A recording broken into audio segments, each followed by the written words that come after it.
What is good, all of our listeners and viewers? Welcome to another episode of Games and Groceries. My name is Adam. And I'm Liz. And I have deemed it to be hoodie weather.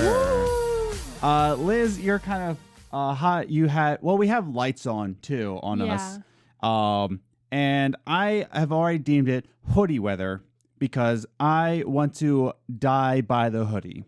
I would like to be buried in a sea of hoodies because I love hoodies so much. I like sweaters and boots. Yeah.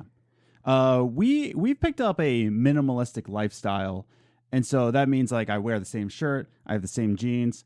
I don't do that. Yeah, and that's the thing. Like I try to be as minimalistic as possible, but when it comes to hoodies, all bets are off. Yeah. Yeah. But I have gotten rid of some hoodies. But I'm wearing my Super Bowl hoodie from the Eagles. Whoop whoop. We just beat the Packers, so that was cool. Packers, we won. Well, yeah, we won. Oh, okay. Yeah, but Packers are my secondary team, so it was a win-win for him anyway. Yeah, I love the Packers, but I love my Eagles even better. Philly. Anyways, Liz, how you doing? I'm fine. Yeah. I've had a cold all week. Oh. Yeah, which is why I'm sweating to death because I probably have a fever. Yeah, actually, with the lights on right now, I'm actually kind of hot. So good, it's not just me. Yeah, no. Once we jump into movie minutes, I might just take off my hoodie then. Yeah. Yeah. Oh well. But yeah, I'm cold, so got my cough drop. You might hear that a little bit. Yeah. Probably can tell my voice sounds a little strange. Right on. But yeah. I'm powering through. I can tell it's coming to an end. It's been a very kind cold in a way that it's done one thing at a time and not everything all together. Like first I had a sore throat. Yeah. And then as my sore throat went away, my nose got stuffy. Mm-hmm. And then now that my nose stuffiness is going away, we're moving into the coughing. Yeah. So it's like, it's very strange where it's like not everything together. It's just like, all right, we'll give you one at a time. Mm-hmm. So that's real fun. Yeah. But well, yeah. We're going to go through this episode so that you have more time to blow your nose and whatnot, go through the whole cold stages. But before we get to our first segment, let's just remind you all about our social media pages. You can follow us on Twitter at Gaming Groceries. That's the official Twitter handle of the podcast. And you can follow us individually. I'm at Ace the Grocer. And I'm at Journey First. So you can follow us individually, be friends with us, and just interact with us there. But you can also follow us on Instagram, Games Groceries, all one word, where you can check out some behind-the-scenes photos, some questions of the week, where we post a question of the week on Fridays around afternoon time into Sundays afternoon time. So you can follow us on Twitter, Instagram, check out those questions of the week so you can participate in the Wednesday's videos. And you can check out our website, gamesgroceries.com, where you can listen to all of the episodes from the website, as well as find out where you can find out where our audio versions of the websites are, whether it be iHeartRadio, TuneIn, but you can check that out on the website, as well as some articles that I've written in the past, and I hope I get back to it pretty soon. And finally, if you're watching us on YouTube, consider subscribing and hitting the notification bell so that way you know exactly when these episodes come out, as well as comment down below about your thoughts about what we say on the episode. And at the end of the episode, if you liked it, definitely give it a like and a share so that your friends can find out about the Games Groceries podcast. And if you're listening to us on the audio version, definitely give us your honest feedback, your honest star ratings on whatever you're listening to us on, whether it be on iTunes, Podchaser, whatever. Give us your honest star feedback. So, with all that said, I'm going to take off this hoodie because the lights are making me a little hot as we get into our first segment, Movie Minutes. Movie Minutes is a section where we talk about the movies that we saw in the past week, whether it be on Netflix, Hulu, Amazon Prime, or in theaters, and we like to let you know if we recommend it or we don't recommend it. But this week's movie is coming from an Amazon Prime subscription, and it is called The Infiltrator, which stars Bryan Cranston as a... he's in the CIA. He's not with the DEA, but he's in the CIA. Yeah. He's undercover, and he's infiltrating Pablo Escobar's drug raids or drug sales into Florida. This takes place in 1985, but you can find this on your Amazon Prime Video subscription. So let's talk about this. Liz, opening thoughts. I was excited for this because, one, it's based on a true story, which, I mean, as we stated before, we love pretty much anything that's based on a true story. We like to, that's more of the way I learned, by watching true stories. So I was really excited to watch this movie because, I'm always interested in like the drug movies and learning about everything like that and everything. So going in, I was very excited. Yeah. As was I. Going into this, I was a bit excited just because I love Bryan Cranston. I think his acting is phenomenal. It sounded like a good concept. It is based on a true story. But let's just jump into the notes that I wrote down. So the start of the film. Now, every single film that starts, it has to have some sort of exposition. I shouldn't say have to, because I think The Destroyer did, which you can find on Hulu. The Destroyer did well in exposition, just gave you what you needed. But this movie's exposition, it attempted to do natural exposition through conversation, but it still came off as awkward. Like you see Bryan Cranston's character, and I'm not going to spoil anything in case you do want to watch this, but there's like, he's talking to his aunt and saying like, oh, you could have been an accountant. Oh, I don't even want to be an accountant. Oh, if you want to go there, you have to make it to the top. And kind of like going on his journey and his past life. It attempted to be a natural exposition, but I think it just ended up being in the way of the dialogue. Yeah. Does that make sense? Yeah, no, I know what you mean. And a lot of the time, I mean, it might be the cold, but I had a very hard time following what was going on and what they were saying. Right. Like, I didn't even catch that part where they were, like, I knew that he was talking to his aunt, but I didn't catch the part, like, he was an accountant or he was supposed to be an accountant. Right. And things like that. Like, it was just, like, those type of things where it's, like, they didn't make it very clear. Yeah. And that's the thing.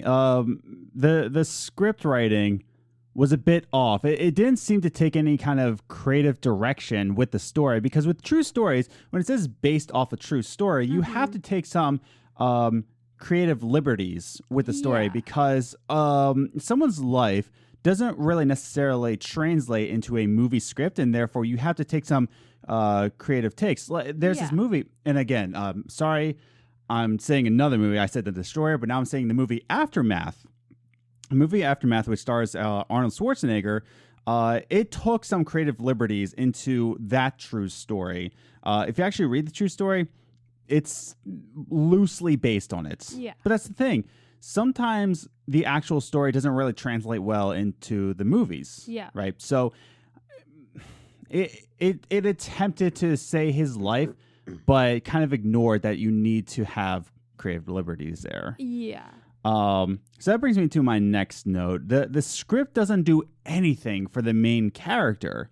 There's too many characters that took into place, and that's the other thing with the casting. A lot of the characters looked like each other. It was with the casting, it was with the makeup, it was with the hairstylings. Yeah. I looked at it, I was like, wait, is that the same guy as... No, that's not. Like, after a split second of, like, looking at it. Yeah. But when you do a good casting, you shouldn't have to think about, is that person the same as this person? Mm-hmm. But that's the thing. I think the casting and the script writing was a bit confusing. I also wrote down, it was really unclear motives, and there was no real stakes that you were invested in.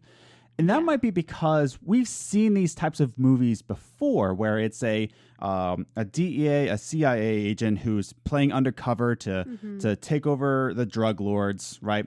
These movies have been done before, so maybe I'm jaded in that kind of way. Yeah. But really, I didn't feel any sort of tension. And that has everything to do with the script writing, the direction.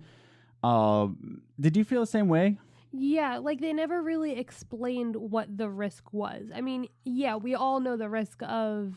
You might get killed by Pablo Escobar. Yeah, working undercover to take down drug cartel. Yeah. But they never really made Bryan Cranston act nervous about it.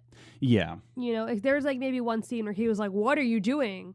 Mm-hmm. But other than that, he never really behaved as if this was risky. He never, they never really explained what could happen. Right. At least not like to me. The way it went was that the person the story was based off of went out and told them what happened, and they put exactly what he said on screen. Like they didn't change anything. He said this happened, that happened on screen. This happened, and then that happened on screen. Like they took it. They did the movie word for word, basically. Yeah, it was very like this happened because that happened, and this happened because this happens, and it was just in them. Like it was one of those stories where you just hear, and then like it felt kind of jumpy. Yeah, and that's the thing. Like in the casting. They had Bryan Cranston and they had Holly from The Office for like 30 seconds. Yeah. But that's the thing. The script didn't do anything for the characters. Yeah. Any of the characters, and there was too many characters to keep track of, and we didn't really get invested in them and how they relate to Pablo Escobar, and the tension kind of left because you didn't understand what the motives truly were, right? Like he was a family man, but the family is kind of upset with him and whatever. And I'm bringing this to my final note on this film is that overall the tension was absent, right? If you take a look at the two movies that we talked about, this Destroyer and Aftermath. Liz, you didn't see Aftermath. No. I think you would absolutely love Aftermath. The only reason why you didn't is because you don't like Arnold Schwarzenegger. Yeah. But I think you would absolutely love it because the tension's there and you feel for these characters because it had good time management. Mm-hmm. I think Aftermath is only an hour and 40 minutes, I believe. It's not bad. This movie is 2 hours and 8 minutes. Yeah. And that's because the reason Aftermath had good time management where it showed you what characters are important, it showed you their struggles, it focused, it had a tunnel vision focus on what you should be feeling, what characters matter. But overall, this movie, the tension was absent because there was too many characters put into play, no real motives were said. The set pieces, especially the set pieces, were distracting. Yeah. Like, it tried to make sure that you knew you were watching an 80s drug movie. Yeah. Take that as you may, but the set piece is like, just a reminder, it's set in the 80s. Just a reminder, these are drug cartels. And just like, I get it, but it's distracting. Did I mention it's from the 80s? Yes, I understand. It was distracting. And it didn't seem to have that time management down. But, which brings us to our overall ratings. What did you give it? I actually gave it the same rating. Yeah, so we both gave it a 5. A generous 5. Yeah, because it wasn't a 4. It wasn't a terrible movie. Yeah. But it wasn't anything I'll ever feel the need to watch again. And it's not that I wouldn't recommend it. Yeah, because it is Bryan Cranston. Yeah, and it's a decent movie. If you want to see it, it's not a waste of time. Yeah. But I'm not gonna endorse it and say you need to go see this movie. Not like the last movie we did, which was Ready or Not. Yeah, that you need to see. Yeah, that you need to see that, and that's the end of that. I'm gonna try and force my friend who doesn't even want to watch horror movies watch that movie. But that's the thing. I'm not gonna endorse this movie, The Infiltrator, because it's just, if you want to see it, it's not a waste of time if it's something you were already interested in. Mm-hmm. But telling you it's not as amazing as it sounds. Yeah. I also gave it a generous 5 because, like you said, a 4 is below average. Yeah. It's below average, and it definitely wasn't a 6, which is, this is above average. It was fine. That's the thing. It was fine. All of the bad things I gave this movie, all the bad remarks I gave this movie, they're there, but in the end, it wasn't a terrible movie. Yeah. Our dog is eating his tags. Why are you doing that? He's not eating his tags. He's licking his. No, he was eating his tags. Well, he always does that. Yeah, but anyways, but overall, it wasn't a terrible movie, but it wasn't anything to write home about. Yeah. And it's a 2 hour and 8 minute movie, so it is a bit long for this type of film. I just wish that there was a lot I could have cut out and maybe make this into an hour and 45. Even a straight hour and 50. There were some things that could have been cut or at least, put more tension behind. Use their 2 hours better. Yeah. But that's our overall scores. Again, the movie is The Infiltrator. It is included in your Amazon Prime Video subscription. So if you want to check it out, it is Bryan Cranston.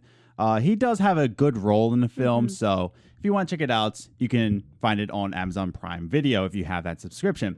So, with that said, let's just jump into our next segment. Top 3 Gaming News. The top 3 gaming news is the gaming news that we saw in the past week, and we like to rank it 3, 2, 1 just to give you a condensed version of what's happening in the games industry. This isn't necessarily your top 3 gaming news, it is our top 3 gaming news because it's our show. It's ours. Top 3 gaming news. Let's start with our number 3 gaming news. And because we've covered Death Stranding a lot, and because YouTube doesn't like the word Death Stranding, we're still going to do it. But our number 3 gaming news is Death Stranding has officially gone gold and will release November 8th, which is our moving date. That's crazy. Yeah. Yeah, I saw that day and I'm like, oh, that's the day I'm moving. I'm not even gonna play it the day of. But you know what? I'm gonna see a lot of people's reviews of it anyway. Yeah. So and a movie I want to see comes out that day. Yeah. Last Christmas. Yeah, it looks so good. Anyways, we've seen hints and coverage of this game, Death Stranding, since E3 2016.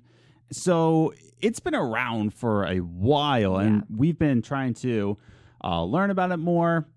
But Kojima Productions Twitter actually announced this and said Death Stranding is complete and has gone gold. Hideo Kojima, the Kojima Productions team, and everyone at Sony and Guerrilla, because remember that the game engine is designed by Guerrilla Games.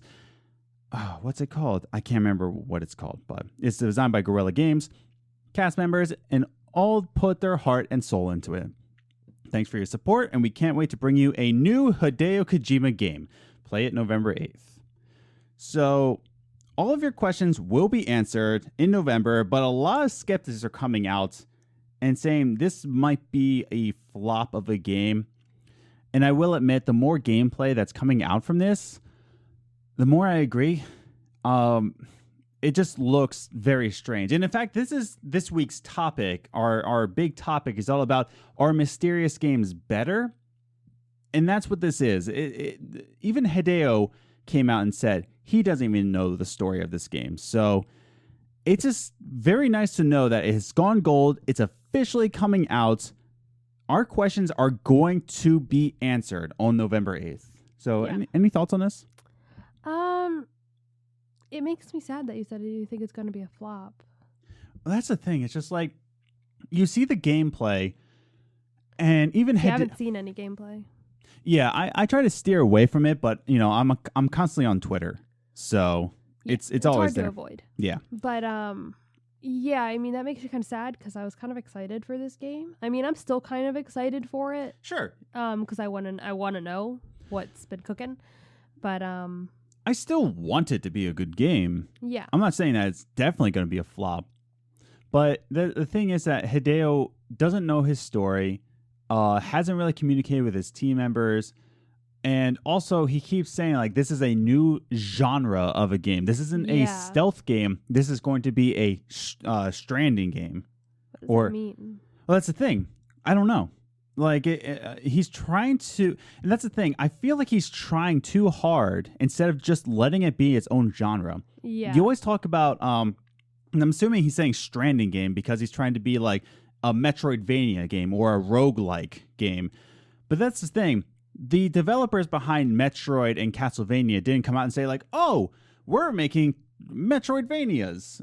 No, it just happened. Or roguelike. The developers behind Rogue is like, we're making a new type of game. It's going to be a roguelike. He's not letting it just become its own genre. Yeah. And that's the problem. It's that, I think the thing is that he wants it to be a revolutionary type of game. Yeah. And that when you try to make it something like that, then it's not going to happen. Because like when you think of things, like things that ended up being revolutionary, they didn't set out to make it revolutionary. Whether it's music or art or games. Whatever it just became. It just was. Like that just happened to be the thing that came out and it revolutionized an era. And that's what I feel like his goal in this game was, to make it revolutionary. So that automatically makes it a lot harder to actually have it be it. So it can be, or it, like you said, it could be a flop because he tried too hard. And that's just it.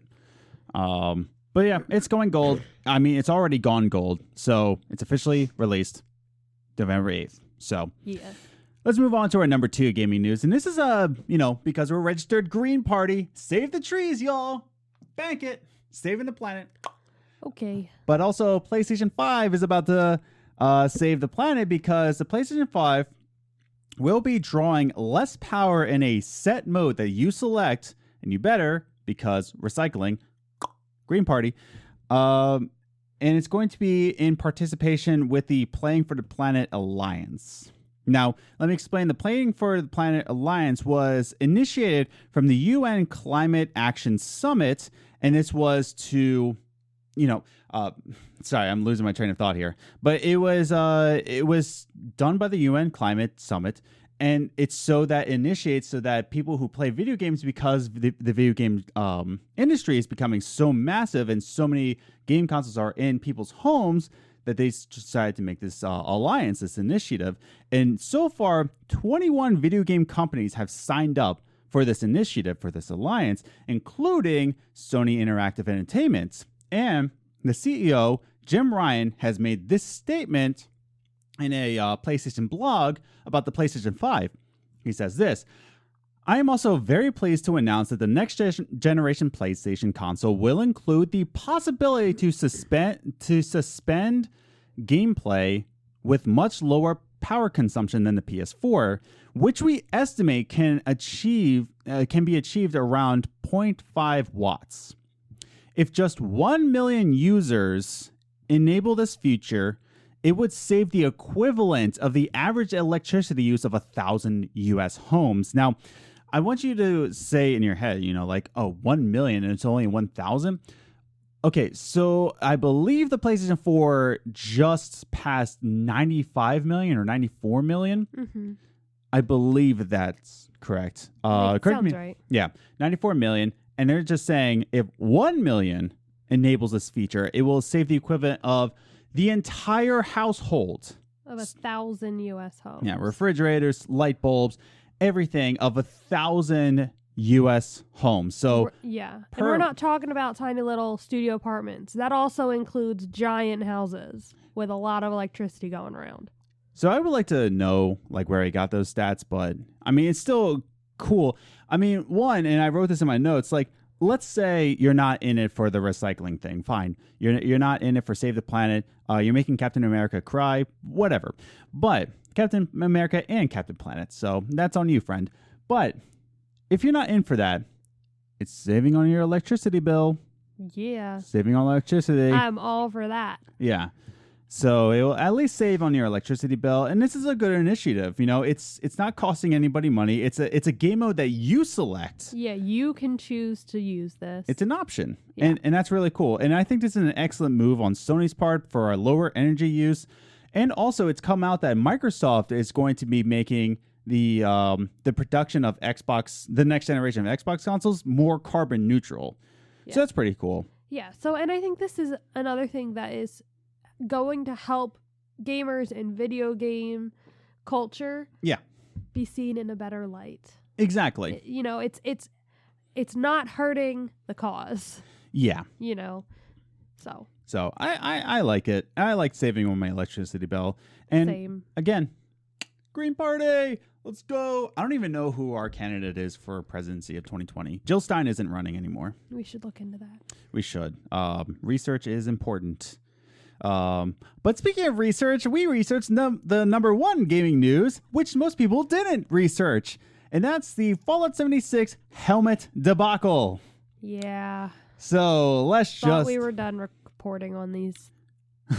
I almost made a music segment of saying Bethesda blunders, but this actually isn't a Bethesda blunder this time. Yeah. It's actually a GameStop blunder. It's both. I know. So let's just talk about this. So this is the Fallout 76, specifically the GameStop Nuka-Cola Red Special Edition helmets. These were recalled by the Consumer Product Safety Commission for mold being in the fabric. Now, what's getting people all in a ruckus is that, one, it said the Fallout 76 helmet, and they're like, oh man, another Fallout 76 blunder. It said the special edition because we're going out of bag gates, right? And also 20,000 were recalled, but 20,000 were recalled of these Nuka-Cola Reds, but only 32 were sold to the public. 32. And so here's the thing. This was GameStop's fault. This was a GameStop exclusive. Bethesda had nothing to do with it. In fact, before I talk anymore, Bethesda actually made a statement from this, and I want to read it before we talk any more about it. Bethesda has this to say. The helmets that are being recalled are not from our Fallout 76 Power Armor Edition, but are instead a different line of helmets sold exclusively by GameStop. The Fallout 76 Power Armor Edition helmets are unaffected. Unaffected. Consumers should visit the product recall page for instructions if they have purchased the GameStop helmets. So right there, these are our facts. 20,000, yes, were recalled. 32 were sold by the public. Those 32 people were contacted and saying, hey, there might be mold in the fabric of your inside of your helmet. But it is the GameStop exclusive Nuka-Cola. It wasn't Bethesda's. But I think because why this is such a big news story right here, between Baggate, between the Nuka Rum thing, between the actual game Fallout 76 and all of the lies that were said, and even the patches that are coming out are still breaking the game almost a year later. Yep. It's still an awful game. Kudos to you if you love Fallout 76. That's good on you. Your $60 was actually worth something. I'm happy for you. I'm generally happy for you. If you love Fallout 76, good on you, man. But that's the thing. I think it's just becoming this. And also, to add to this perfect storm, GameStop is involved in this. Yeah. It's GameStop's fault. So it's Fallout 76 combined with GameStop, and now people are freaking out. Yeah. What are your thoughts, Liz? I mean, I'm glad it's not Bethesda's fault, because I really don't think they can take another hit. No. I still think they're going to take a hit from this. They still are. Because it is related to their product, and unfortunately... their name is on the product. Yeah. Yeah, so even though it didn't come from their company, it's got to be something they had to have approved. Right. You know, so they did approve of it being made. Just like the Nuka Rums. Yeah. And so... I don't know. I want to feel bad for Bethesda, but I really don't after this year. I'm kind of tired of reporting about them because they literally keep screwing up. So I think it's an unfortunate hit on Bethesda. Yeah. And that's just it. It's just like there's hit after hit. And I brought up the Nuka Rum because everybody's like saying like, oh, Bethesda didn't make that. That was a different line. That was Silver Screen Productions, I believe the company was called.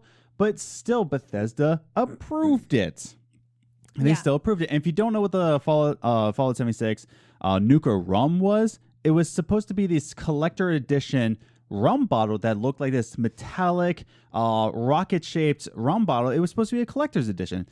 But instead, it was just some crappy rum brand that was encased in this plastic shell. And it tasted like trash. Yeah, I didn't taste it. We didn't taste it, but the people who did said it tasted like garbage.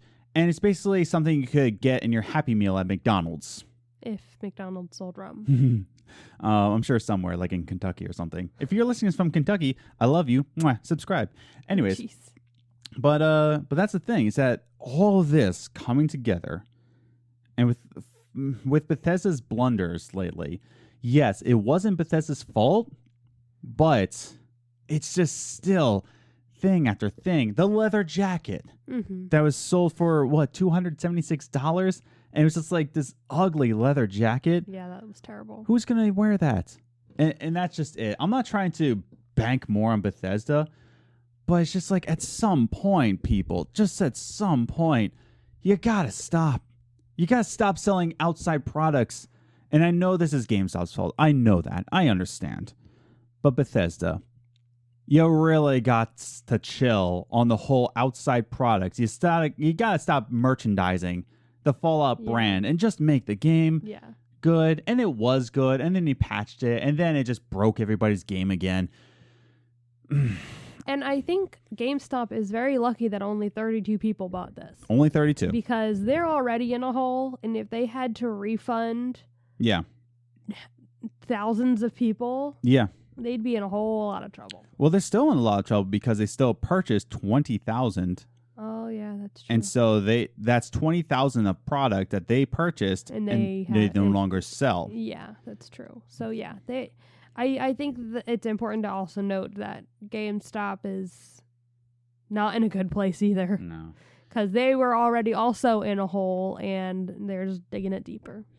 So this is a very interesting story just because if it wasn't for everything else, if GameStop was in a good place, it would be like, oh, that sucks. If Bethesda was in a fantastic place, if this was Bethesda in 2013, it would be like, oh, everybody makes mistakes. It would just be a blip on the radar. But because it's just the cherry on top of the crap sundae, that's why it's a story. Yeah. So, but I forget who said this, but I think it was Mr. Matty Plays that said that this is all coming down to the Wastelanders DLC. And if the Wastelanders DLC does not go well, they really need to shut down this game. Yeah. Like, there's no hope. I'm excited for the Wastelanders DLC. I love that kind of Fallout experience, so we'll see how this all goes, but that's the thing. Definitely clarify. And we've made this mistake before where we didn't do the research, and a lot of games journalists are not doing the research. I sometimes don't do my research, but I think that's all we need to say about this. So I think it's a good time to jump into our final segment, which is all about mysterious game releases. So let's just talk about that in our final segment. Every single week, we like to take a topic from the games industry and just have a good coffee table discussion about it, whether it be female gamers or talking about being an apolitical player that we talked about with Mr. Matty Plays. What's up, man? And we just like to talk about it for a little bit. I have my coffee here. It is a maple coffee from Trader Joe's. It's actually pretty good. I like it. But with that said, I don't know why I said Why did you put that in there? I have not finished a cup of coffee. It is the morning, and I'm tired. Oh, okay. So let's just talk about it. Are mysterious game releases better for the public? And when I mean a mysterious game release, it's a lot like what Death Stranding's all about, where he's just saying, "Oh, it's a new type of game genre. Mm-hmm. It's not this. I don't even understand the story." Also talking about Fallout 76, where we didn't know it was going to be an online survival game. And it just kind of like said, oh, a new Fallout game's coming. What is it? Just don't worry about it. Yeah.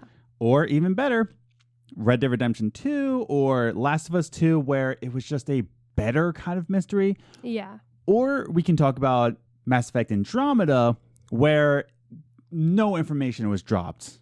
It just said a Mass Effect game. Okay. Yeah, it's Mass Effect. Okay. Yeah. Anything else? So let's talk about that. Do you remember anything from the Fallout 76 mystery? I do. I remember the countdown to the announcement. Yeah. Mm-hmm. I remember that. That live stream where... Yeah. Yeah. Mm-hmm. And we just knew it was going to be a new Fallout game. Just didn't know what it was. Yeah. Yeah. Yeah. I don't remember the steps they took in like telling things about it. Mm-hmm. And I do remember not knowing it was going to be an online game for a long time. Yeah.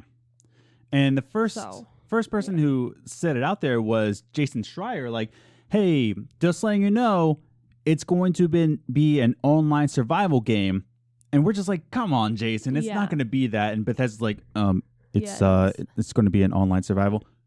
No! Like, but we were still just like, okay, but what does that mean? Can we get a little bit more information? Yeah. They let very little out. They said, this is what it's going to be, and this is where it's going to be. Yeah. And that's pretty much all you got. Yeah, we got very little gameplay at all. And I remember there was a time in Fallout 76's timeline when we knew about the announcement to when it released. I remember there was just all this like, but what about gameplay? Mm-hmm. Can we see some gameplay? No. Like, why? Or even, like I said, a better example is Last of Us 2, which was just announced in this PlayStation State of Play. And by the way, February, yes, boy, February, it's coming out. And that's the thing. I'm more excited about Last of Us 2 and its mystery. It's giving you just enough information. Mm-hmm. One information is, hi, it's more Last of Us. What does that mean? Shut up. Buy it. Okay. But that's the thing. It's more Last of Us. Mm-hmm. And we don't know much about the story, and I think that's good. It's just giving you just enough information. You're going to be playing as Ellie. Great. This last one, I don't care what you say. Joel's alive. That's not a ghost figure of Joel. Shut up. But stop ruining my parade. But that's the thing. I've listed these kind of games where there's a good kind of mystery, and then there's a bad kind of mystery. And that's what we're going to be talking about. Now, let's just jump into the conversation here. I feel like too much information about a game can spoil your first experience, but at the same time, not enough information can spoil your hype and can be kind of dangerous there. Yeah. More specifically, not enough information was Mass Effect Andromeda. And there was like no information at all. And I just remember like saying to people like, have you heard about Mass Effect Andromeda? Do you know what it's about? No idea. Mass Effect Andromeda. Yeah. And it was like no information was said. And it just kind of hurt, you know? Mm-hmm. But at the same time, if everything is said about the game, it will spoil your first experience into the game. Do you agree? Yeah, I feel like if too much, I mean, you're more like spoilers or like information kind of, like you don't like to watch trailers for movies that you're excited for. Yeah. But for me, I don't know. I've never experienced where there's too much information. Usually when I'm getting information about something that I'm excited about, that gets me more excited because I'm just like, oh my gosh, it's got to be so great. Yeah. I mean, unless they say something that I hate. Well, so there is that part where if they say too much, they could be saying something that might turn someone off of the game. Mm-hmm. But for me, it's when there's not enough information. Yeah. And good example for you, and this is relating to us. So our mutual favorite band is Water Parks. Mm-hmm. And a new album's coming out in October, and they keep releasing tracks. Now, I'm one who I get hyped for a new album, but then there's bands that constantly release tracks. One or two, I'm like, okay, yeah, I would like to hear what kind of music you're writing. Like, how is it evolving? But then Water Parks has released, like, I want to say 4 or 5 songs already. And I'm just like, I'm good with just the 1 or 2. Yeah. I don't want to spoil my first experience, but you're one to say. They released a new music video the other day. I'm like, I want to watch it. And Adam's like, I'm good. I'm just like, okay, watch it by myself. Because, like, to me, that gets me hyped. Like, I don't care about spoiling the album because I'm going to like the album regardless. Right. So, to me, it's just more of like, oh, I get to listen to the album before listening to the album. Oh, my goodness. So, well, that's just it. Like, I still remember NF released a bunch of tracks, and I was like, I don't want to spoil it. And he released 5 tracks, but then I found out the album had 20 songs on it. I was like, oh, wow, okay. But going back to video games, though, I like to know some information. Mm-hmm. And that brings me to my second note. I think good information to tell the public about your game. And I think Last of Us 2 did a good job of this. Yeah. The game mechanics, what's new about the game? What can we expect? You know, there's always a new type of game mechanic. It's never the same type of mechanic in the game. What kind of game mechanics are it? Yeah. What genre is it? Is it going to be like Fallout 76? Fallout is known to be an RPG, right? It's known to be an RPG, but then it came out that it is a survival online, right? Multiplayer game. And I want to know what genre. I don't care. As long as you tell me in advance, hey, it's going to be a brand new genre. Death Stranding. And finally, like features in the game. You know, what kind of features can I expect, right? These are good information to give out to the public, but I do agree that the game's story, right? I want to experience that. I don't want to know anything about the game's story. I want to know. Yeah, I want to know like for a sequel, like for Red Dead Redemption 2, it is a prequel. That's all I need to know. That's really all I need to know because I just want to experience the game. The characters, right? I understand if you don't want to give out the characters. Again, going back to Last of Us 2, I can understand if you want to just keep the mystery of Joel. And the whole mystery of Joel is like, is he alive if he's just in Ellie's head, right? And that's the thing. Keeping the mystery alive here with the characters. And finally, even just the location of the game. I'm okay if you don't tell me. Fallout 76. If you don't tell me anything about the location, one of the best things about the Fallout games is coming out of the vault and that bright light coming to you, and you just see it for the first time, like the wasteland, right? Yeah. But if you kind of spoil the location of the game, it just kind of ruins it for me. So I would love to just hear about the mechanics. Like, what was that? I would love to hear about the mechanics of the game, the genre, the features. Would you care about the characters and location? I wouldn't.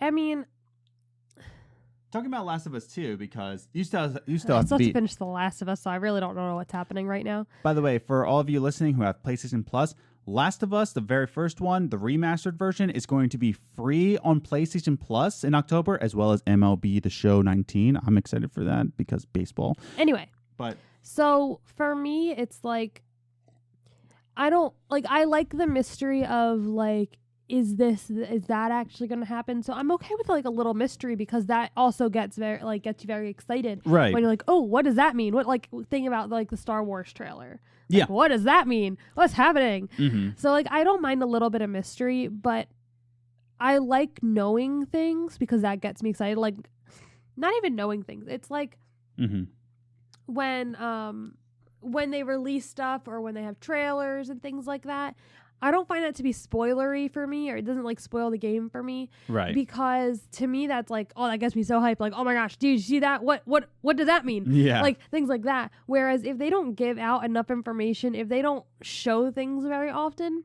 I'm going to forget about it. Yeah. Like, and that's my thing. So like when there's not a lot of information and that little information isn't very exciting, I'll probably forget all about it till it comes out and people are talking about it. Then I'll be like, meh. Yeah. So, but if it's something that they're constantly reminding me, like, hey, this is coming out. Look what we got going on. Like, look at this. Look at this. I'm perfectly fine with that. As long as they don't like spoil like a plot twist or anything like that in the trailers. Yeah. Because we've seen a lot of movies where the trailer was like all the big points of the movie, you know? So. I liked the way Red Dead Redemption 2 handled it, right? They didn't have a lot of trailers. They had trailers, but the best kind of release is screenshots of the game. I love just the game company saying like, here's some screenshots within the game. And you just get to see like a little snippet. Yeah. No game trailer, right? I would like to see gameplay in the terms of mechanics, you know, kind of like a little demo area. Yeah. You know, like, oh, this is kind of like in Red Dead Redemption 2. I'm gonna go back to these games that I gave examples of. Red Dead Redemption 2, you know, like the whole survival aspect of the game. You know, you need to keep up your vitals in the game, like your health, your stamina, everything, your Deadeye. You know, kind of like that game mechanics. So like, okay, so it has some survival mechanics. It does have some character creation. That's cool. That's all I need to know. But then, like, anything about the story, we just got those screenshots. And I remember one screenshot where it was, like, the whole gang just on horseback, but you didn't see any faces. And you're just thinking, who is that? Is that... Yeah, is who that, are these people? Yeah, who are those people? And you just had to, like, speculate. And I love speculating. It's my drug. It's my drug of choice. Some people are hooked on cocaine. I'm hooked on speculation. Our little tin hat here. I mean, really? Like, I love speculation so much. I love just getting a little bit of a screenshot, just a little bit, and just discussing it with people. Problem is you're usually wrong. It's still fun, though, even if I'm wrong. It is, yeah. It's because you get yourself excited about the storyline you've put in your head. And that's the thing. It's like what's one story that I was like speculating in? I can't remember. I always speculate. But that can also be dangerous because that mystery made you be like, well, is this going to happen? I bet this is going to happen. And then you build this whole really cool storyline that you're super excited to play. But then when it's not that, you can get a little disappointed and it's not as good as you imagined it was going to be. So not going to say that's happened before, but it has happened before. It's happened before. Now, the other point I want to make is that if it's a completely new IP, a new intellectual property, or setting up a genre, much like what Death Stranding is doing, more info, the better. Like when because when it's a new genre, you're like, all right, well, what does that mean? What does that entail? So that type needing more information in that way is definitely necessary. Because if he wants to say it's a Stranding game, I don't know what that means. You need to explain that. And then he goes off. I used to be all about Death Stranding. In fact, when I was on the Ham Radio podcast and Carrick was talking about how he's not into it, I had him convinced. Like, I was like all about it. I was like, no, Carrick, you need to listen to me. This is a good game. And Carrick was like, you know what? I'm excited now. That was a couple months back. Yeah. Now I'm in a place where I'm just like... Now you're regretting. Like, Hideo, you can't just say, oh, you wouldn't understand my mindset. And it's like, no, that's what crazy people say. That's what straitjacket wearers talk about. Oh, jeez. But, like, what do you mean that it's a Stranding game? It's not a stealth game. I understand that, Hideo. Yeah. But what do you mean by a Stranding game? Oh, I don't even know. Then it's not a genre. Yeah. If you don't know how to describe it, then it's not a genre. That's like saying, like, describe the smell of, I don't know, some smell you just made up of. What? I don't know. I'm just looking at the candle right now. And I'm like, smells good. What if it smelled like purple berries? What's a purple berry? Well, you wouldn't understand if I explained it to you. Your simple mind. Oh, okay. But that's the thing. However, I can understand the mystery of a straight up sequel. Again, going back to Last of Us 2. Yeah. I can understand. That type of mystery is good, and it's a good way to get people pumped. Yeah. And that's the thing. Like, it's a straight up sequel. Kind of like Uncharted. Any Uncharted game came out, it's a sequel. You don't want to spoil anything. I understand that. Last of Us Part 2. I understand that. You don't want to spoil anything. But I remember God of War, when that came out, you had to explain something like that because it wasn't really a sequel more than it was a reboot of the series. Yeah. And there was more information brought out about that. There was some mystery, but we knew that it was in Norse mythology. He had a son. There's new mechanics in play. Yeah. He has an axe, and we got to know some things. Yeah. But I understand the mystery behind that because it's still in the same intellectual property. It's still an IP of God of War. Yeah. So I understand if it's a straight up sequel, but if it's a completely new game like Death Stranding, the more information, the better. Yeah. It's been such a mystery for 3 years now, over 3 years. And it's just like, what am I buying here? Mm-hmm. Do you have any thoughts about that?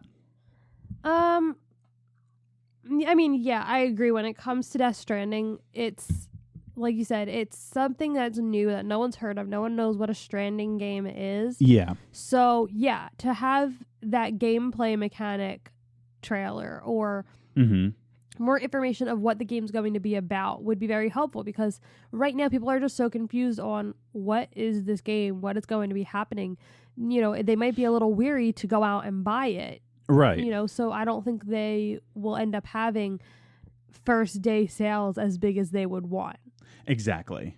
And that's the thing. It's just such a bad mystery. Yeah. I don't know anything about this game. Yeah.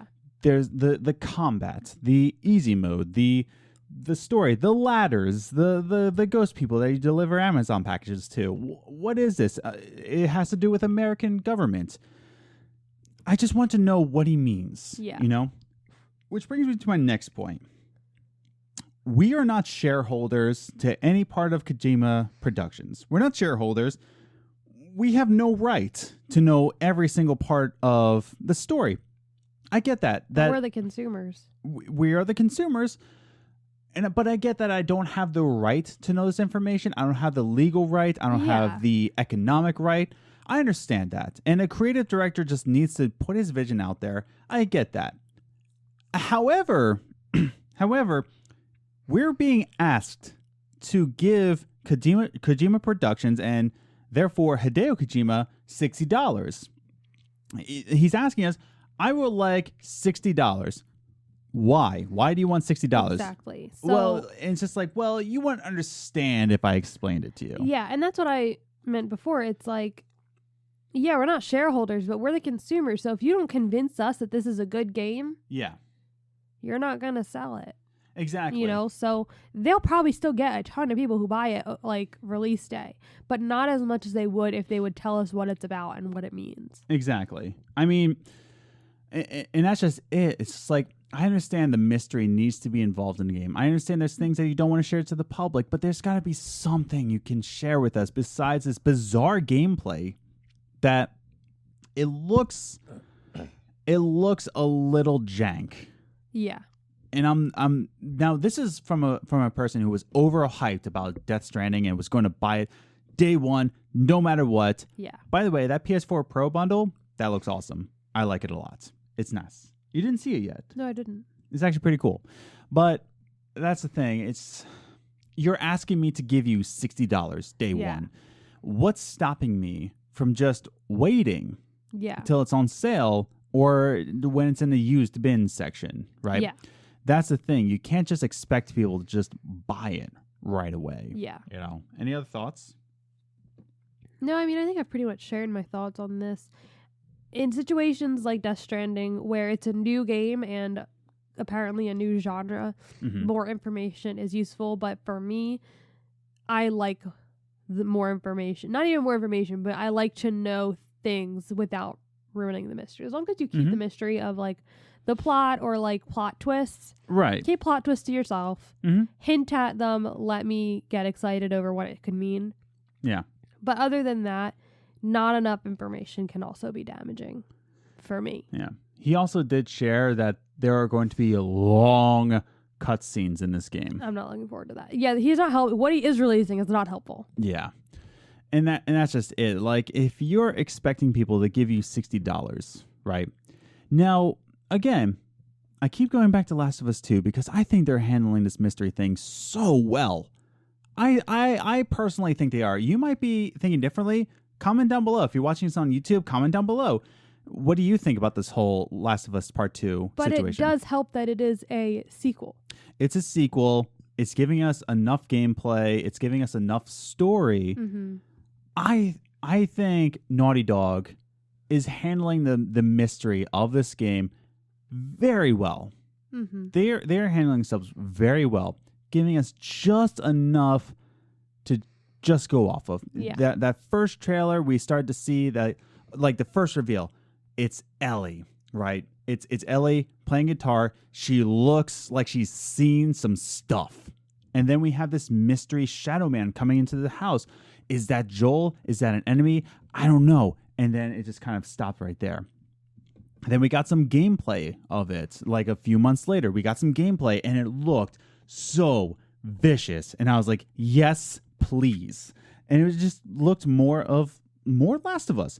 I just think that Naughty Dog is handling the Last of Us mystery very, very, very, very, very well. Yeah. But Death Stranding, I don't think it is.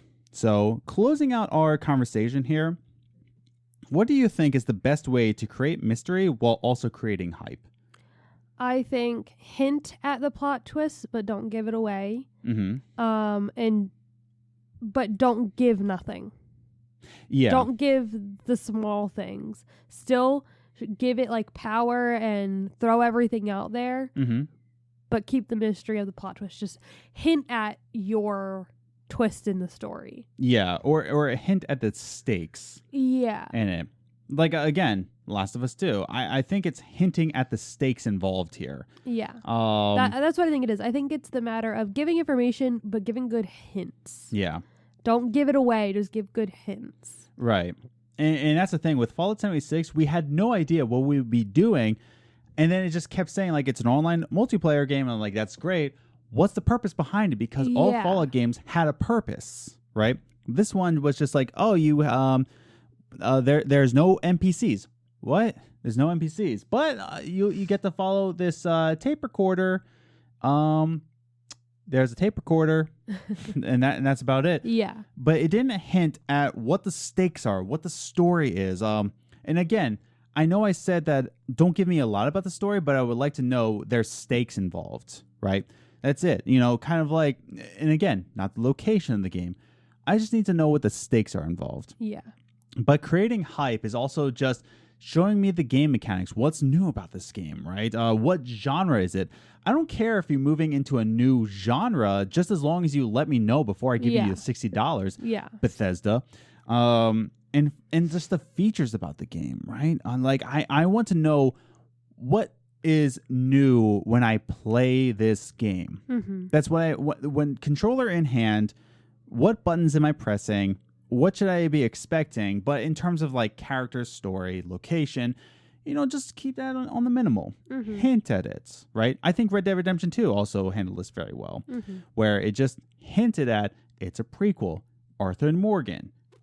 John Marston's in it. Maybe. Who knows? I don't know. Yeah. But games like Death Stranding, Fallout 76, Mass Effect Andromeda, it didn't hint at everything. And it was just too much information or too much mystery and less information. But I think you can still hint at a story while also creating hype. And like I said, I think the best example of this is the way Naughty Dog is handling Last of Us 2. I might be giving it too much praise, and you know what happens when I give a game too much praise? I end up being screwed.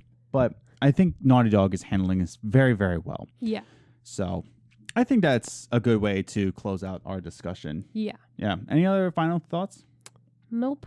Cool. Well, you're sick. You need to rest. And we need to go to the grocery store, actually, after this. So games and groceries. There you go. Bow, bow, bow. All right. So let's close this out here. Just to remind you to follow us on social medias at Gaming Groceries on Twitter, or follow us individually. I'm at Ace the Grocer.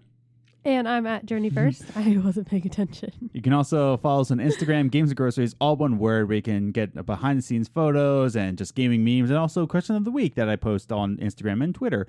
Also, check out our website, gamesandgroceries.com, where you can listen to all the episodes from the website, as well as find out where you can listen to the audio versions of the website, as well as some articles I've written out.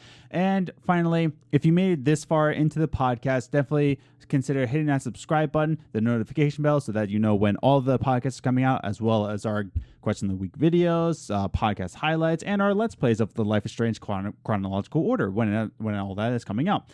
And finally, comment down below all of your thoughts. Are mysterious games better? What kind of information would you like to see? Definitely give your thoughts down in the comments below if you're watching us on YouTube, and definitely give us a review on iTunes, iHeartRadio, whatever. And finally, like and share if you found this information very, very exciting. I'm tired. Let's go grocery shopping. Thanks again for listening to this week's episode. We hope to see you next week. Have a good week. Bye.